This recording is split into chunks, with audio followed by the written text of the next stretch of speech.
What is up, ladies and gentlemen? Manny here, welcome back to the channel. My friends, I prepared something awesome for you today. I get so many comments. Manny, why do you always talk about finger strength divided by body weight? Always the same, finger strength divided by body weight. Can you come up with something else at some point? No, because I think it is the most important physical trait actually of any rock climber out there, right before, morphology in terms of how long your arms are, your height and stuff like that.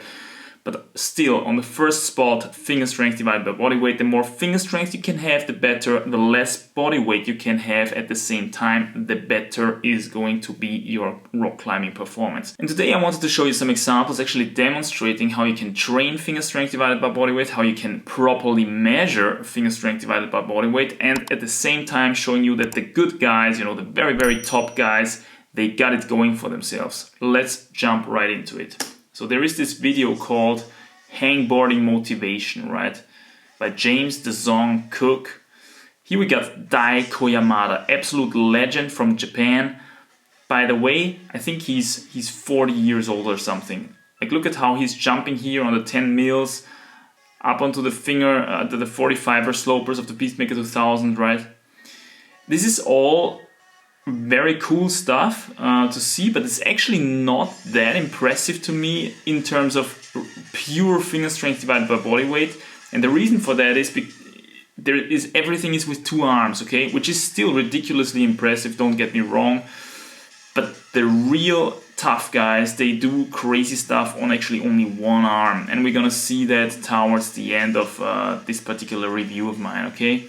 So here we got a one-arm hang, left hand, 3 fingers open, 10 millimeters. That is freakishly impressive for a 40-year-old guy, okay? Can you imagine?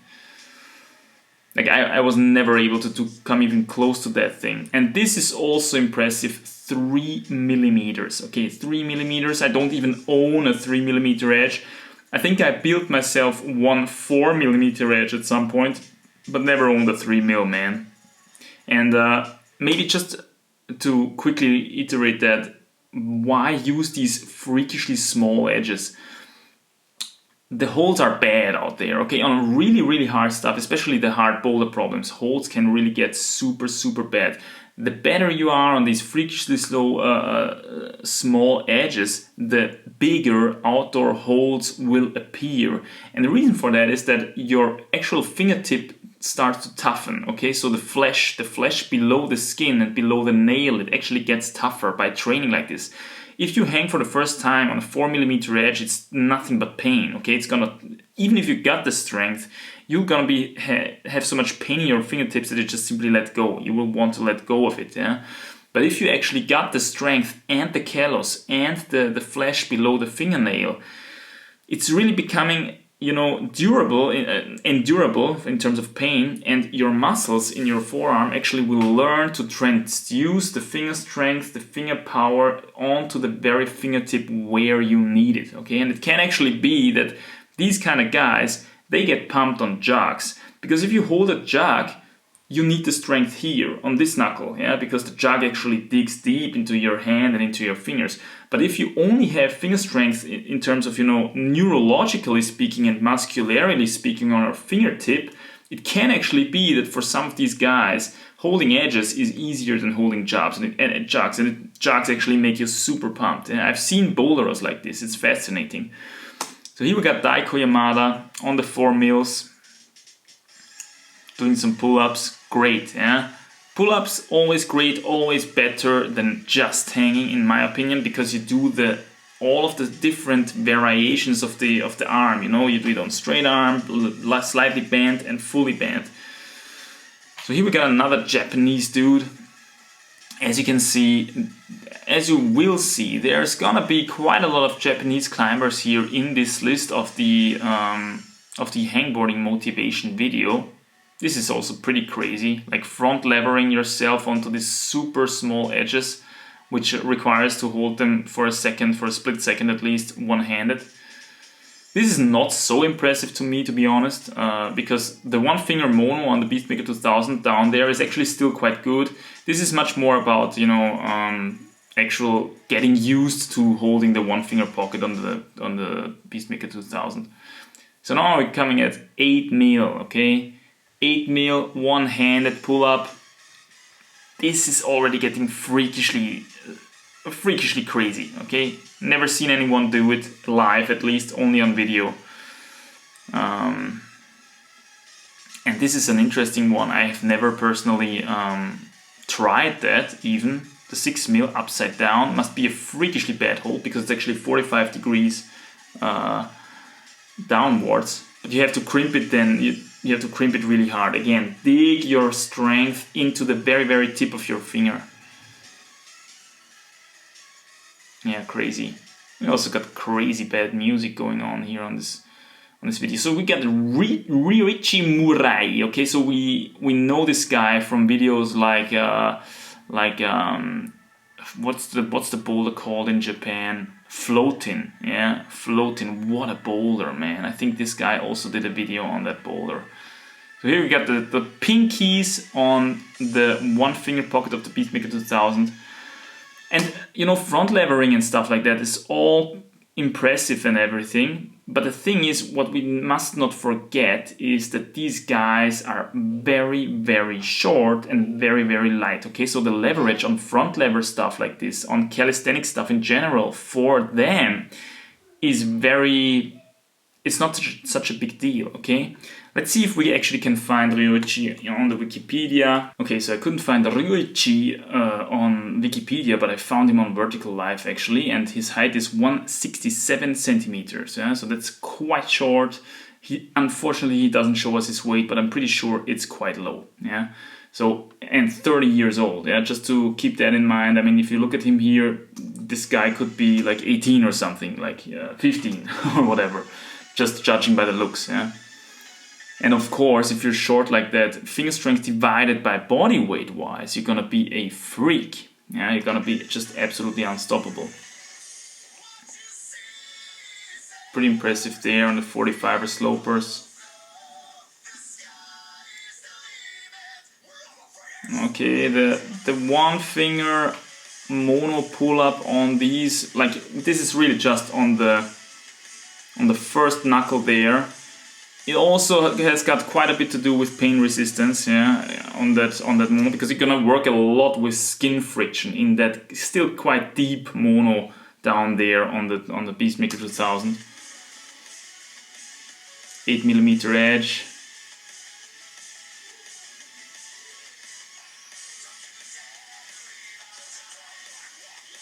There we go. So that's freakishly impressive. Yeah? Finger strength divided by body weight wise. Now, Yves Gravel, this is actually one of the first freaks who made this kind of, you know, grip strength thing real popular, right? Also amongst climbers, I feel.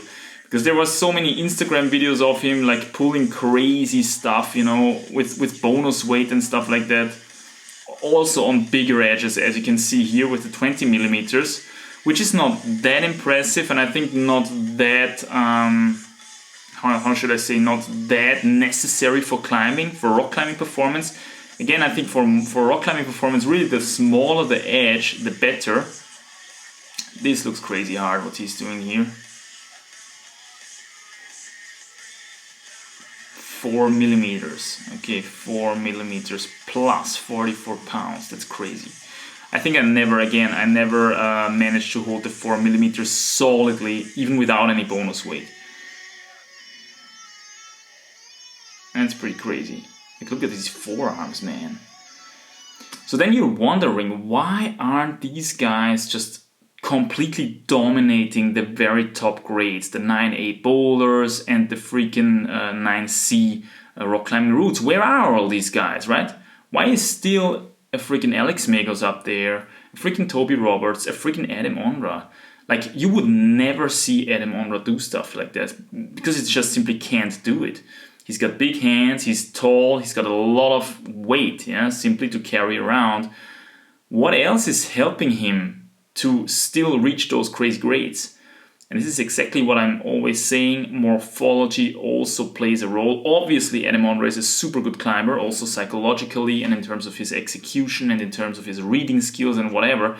Again, I still am a very, very great fan of Adam Onra just because of that. He's not one of these crazy finger strength divided by body weight freaks and still climbs these very, very hard grades. How can he do it? He's just got the mind for him going, and the speed, the dexterity, the freaking agility and everything, especially when he was very young. Yeah? When he was very young and you would look at him climbing, it was really just this absolutely unstoppable, very fine-tuned climbing machine, which would run up these super hard routes. Yeah? Today it's a bit more chunky, you know, it's a bit more, you got the feeling there's a bit of more hefty weight going around there, but still he's very good. And why is that? He's got the reach, yeah. He's got the options. He's got the options of the longer, reachier betas.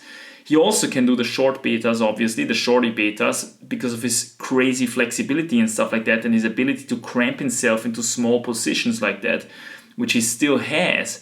Where obviously the small little, finger strength divided by body weight monsters would shine. But Adam Onra manages still to outplay this. It's getting harder for him now that he's getting older and that the young guns from below are coming up. As I've said, we will hardly ever again find Adam Onra in such a crazy finger strength divided by body weight selective route or boulder as it was back then, because now the grades are just so hard and they're becoming harder, obviously, with freaks like Toby Roberts and stuff. My bottom line here is, you will never see Adam Onra do a one-armer on an 8mm edge. You will never see that. Yeah?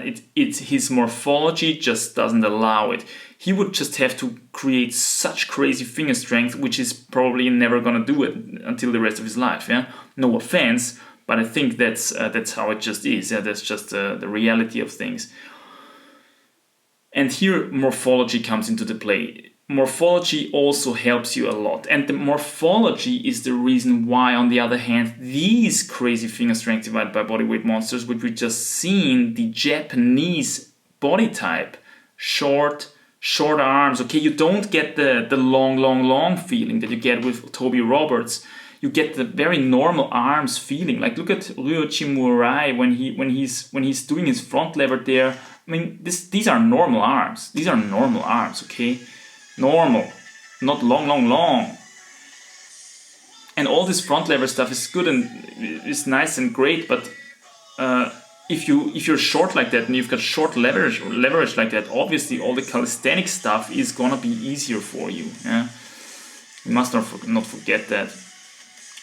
Also, you know, with someone like Daiko Yamada, normal arms. We've got a very normal looking human being there. I mean, short. But in relation, his arms are not that long also compared to his height. Yeah? At least that's the feeling that I get when I look at him. Like, look at where his elbow stops here and where his head starts.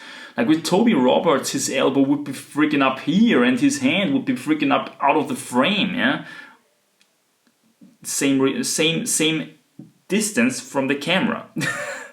Obviously. Yeah? So it's crazy how great this difference can actually be. So let's keep looking at Yves Corel. What did he do there again? What's that? Freakish 3mm, yeah? I mean, can you imagine the pain? Yeah, this is just, at some point it's just becoming pain resistance, essentially. So here we've got someone showing that his hangboard is actually nice and straight. The 6mm edge at least.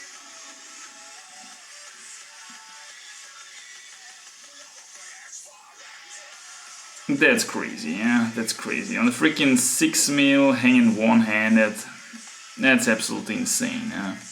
Yeah, okay, and that is what finger strength divided by body weight monsters really look like. They are short, obviously, because then they have less body weight and they have crazy strong fingers also on the very, very small edges.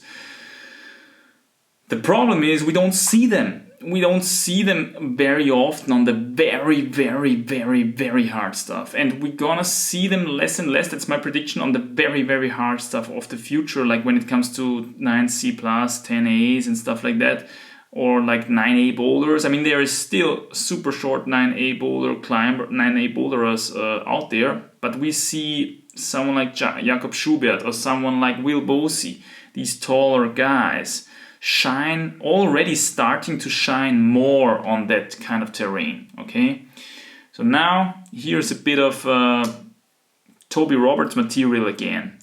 Why am I showing you Toby Roberts, and why did I know from the very beginning that Toby Roberts is the future, man? I mean, look at this arm. Look at this arm, okay? Long. Compare that to Daiko Yamada. Like, there's freaking 10 centimeters. He's almost touching the ground with his knees because his Beastmaker is not hanging high enough because his arms is so long, okay? And still he's able to pull off stuff like this. Imagine the leverage in his elbows, the leverage in his shoulders that he has to overcome to actually pull his body up there.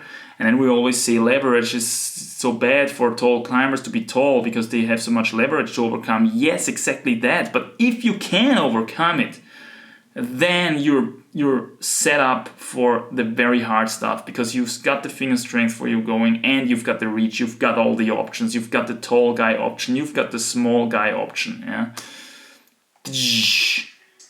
And a clean one armor, okay? Like, he was up there with the freaking edge. This is impressive stuff, yeah. At least on the right hand. On the left hand he was a little bit more sloppy. But okay. And now he managed to set a new record for himself.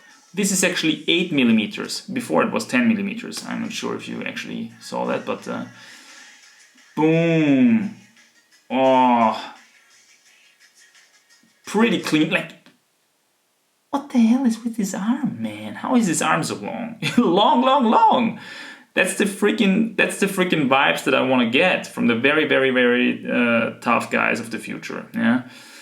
He's only doing it here on the right hand, so I guess he's not able to do it still on the left hand, but this is freakishly hard for someone who's 175 centimeters tall. We're not talking like Daiko Yamada style, okay? Daiko Yamada, here is his Wikipedia, 165 centimeters. This guy's 10 centimeters taller. Toby Roberts, 10 centimeters taller. Daiko Yamada weight, 88 kilos. I'm pretty sure that Toby Roberts also checks in around that kilograms, yeah?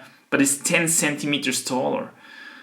Imagine how many more options he has, yeah, on the wall, on any boulder, or any rock climb, which don't care about your height, okay? They just give the problem naturally. This is not an artificial competition where human route setters try to set routes which are fair and equal for everybody, for the short guy and the long guy, which they can't do anyway, because, as I said previously, any rock climbing competitions is not fair by default, because it is impossible to set problems which are equally hard for long and short guys. It's just not possible, yeah?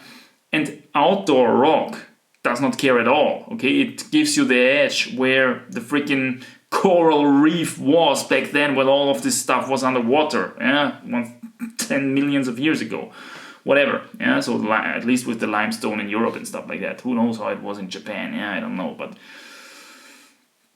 I just wanted to reiterate this here, yeah? Daiko Yamada, 165 centimeters. Obviously, you can have high finger strength divided by body weight at that height, but Toby Roberts on 175 centimeters, that's some crazy stuff.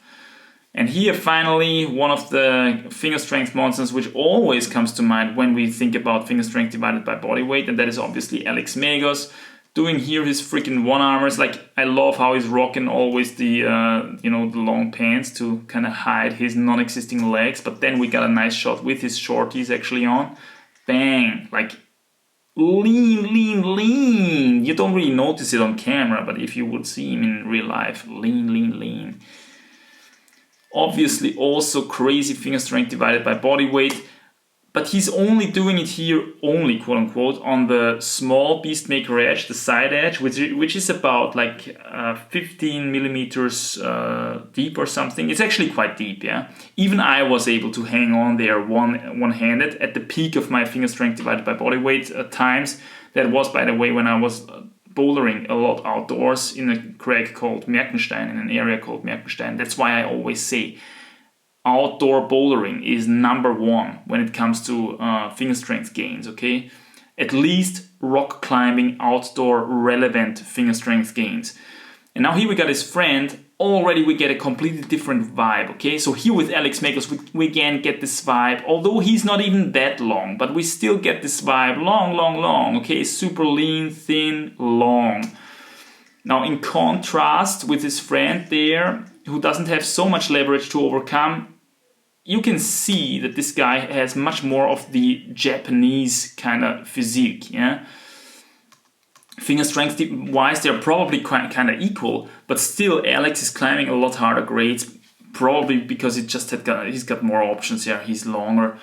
This is what I mean with finger strength divided by body weight. We've seen a couple guys now, short guys, who are really strong, finger strength divided by body weight wise, the Japanese kind of climbers, the Japanese outdoor rockers and also competition rockers. They manage to get this finger strength divided by body weight with body height. They are very short and that way very light. And then of course, stuff like this, the calisthenics stuff and finger strength stuff is not that impressive. But if we can have someone like Toby Roberts, who is tall, or reasonably tall at least, like he's just checking in at that sweet spot that I always mention, the 175 centimeters, and still being able to pull the freaking one armor on an 8mm edge. This is crazy stuff. It's much more impressive to me than the short guys like Yves Gravel and how they all are called, yeah? Great. I mean, Yves Gravel, I pulled him up here on the vertical live thing as well. 168 centimeters, another shorty. Yeah? Unfortunately, we don't get any weight from him, but still, of course, it's crazy what he's doing at 39 years old, by the way, crazy. First, we've got finger strength divided by body weight, still most important. Second, we've got morphology, okay, so ape index, height, shoulder height, okay. It's not as good if you're like 170, but then you've got a super long neck and your shoulders are down there, because then when you reach your arm out to the top, still you've got a long way to overcome. And then of course, longer legs better than short legs and stuff like that. So there's nuances to everything, obviously.